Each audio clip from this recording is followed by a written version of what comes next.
Happy Monday, everyone. Hope everyone's doing well. It's kind of brisk here in Kentucky this morning. I think it's in the upper 30s, maybe a little bit colder than that. We haven't made much progress on the 66. We haven't been working on it. Been working and taking care of life stuff, so kind of really haven't had too much of a chance to get in the garage and mess with that one. I just wanted to do an overview on this one. This is my 17 Gen 2 5 liter, as you can see. Wanted to do a review on these J&L oil separators that I have. I have the one for the passenger side and the one on the driver's side.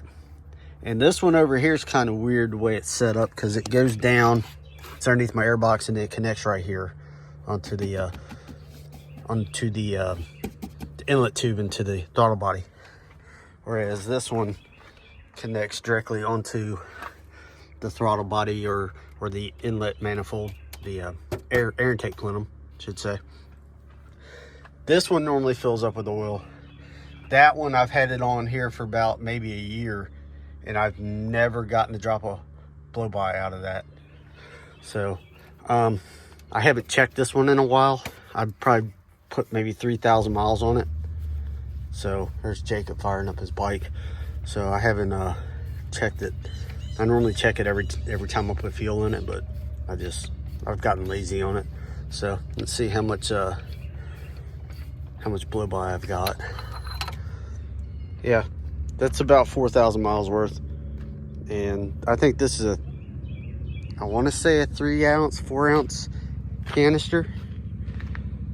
So this engine produces a lot of blow-by.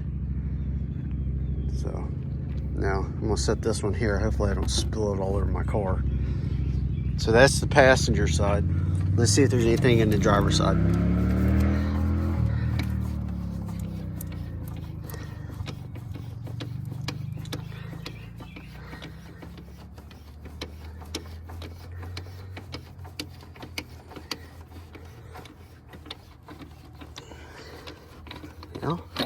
There we go.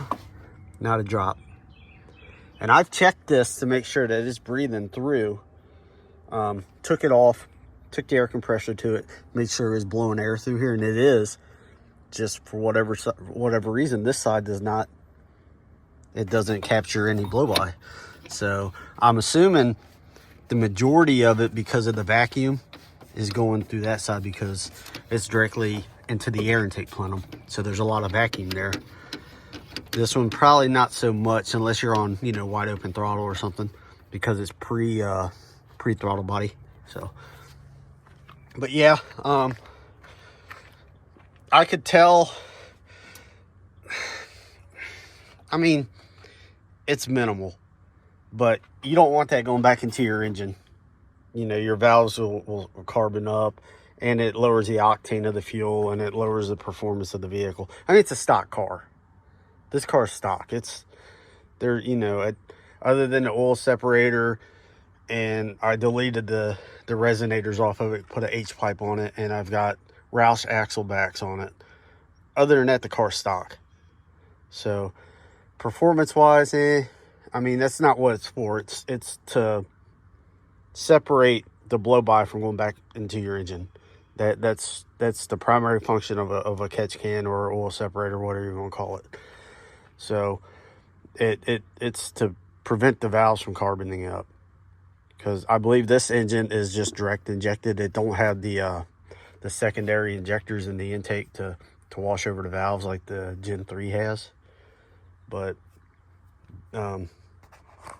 so very, very, very crucial you get one of these. And this, like I said, this side works flawlessly. I've never had an issue with this not capturing any oil. That side, for whatever reason, it doesn't capture any oil. And I think, like I said earlier, I think it's because there's more vacuum on this side. So hopefully if you're looking for one, there's a lot on the market. Mr. Moto makes some. I think Jags and Summit make their own. I bought this off American Muscle, and it was maybe $100-something. It wasn't a whole lot, but it's a lot cheaper than having to take your car back to the dealership and have your valves decarbonized. So hope you all have a wonderful rest of your day. Thank you.